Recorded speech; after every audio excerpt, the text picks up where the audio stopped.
సంవత్సరం నుంచి నరకం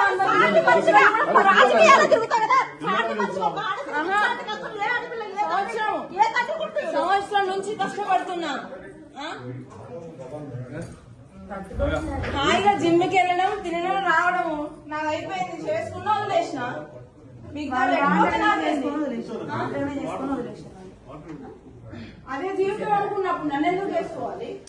హాయిగా నా లైఫ్ లో నేను హాయిగా ఉన్నా.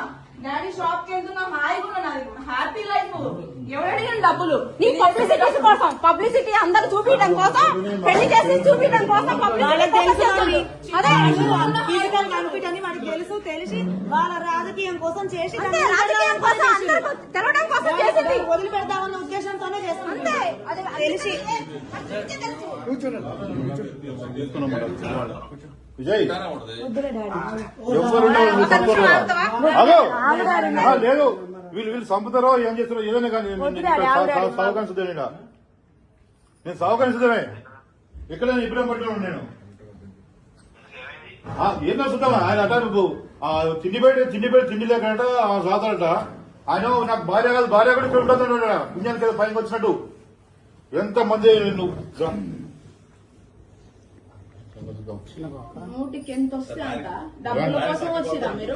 డబ్బుల కోసం రామారా? అన్న అందరం ఉందాం. నీ ఎన్నో ఉందా?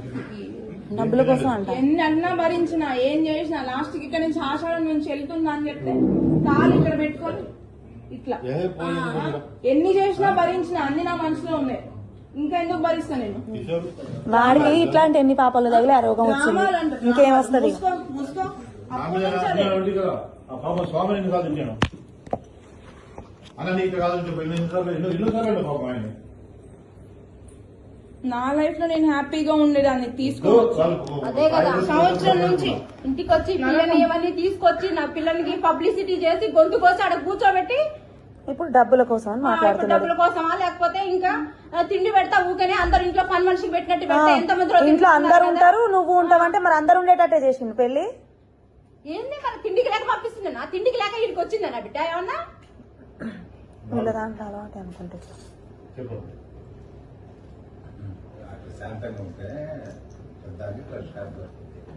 నేను ప్రతిసారి బిహేవియర్ నేను ప్రతిసారి ఇదే బిహేవియర్.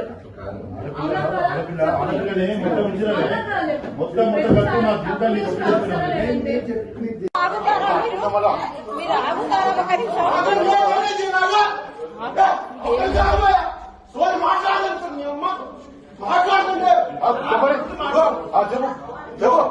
నీవే జరిగిన అన్యాయమే వేగనా. కానీ నీకు దెబ్బ తగిలింది. నీ నొప్పి మాకు నొప్పి రాదు, గుర్తు పెట్టుకో.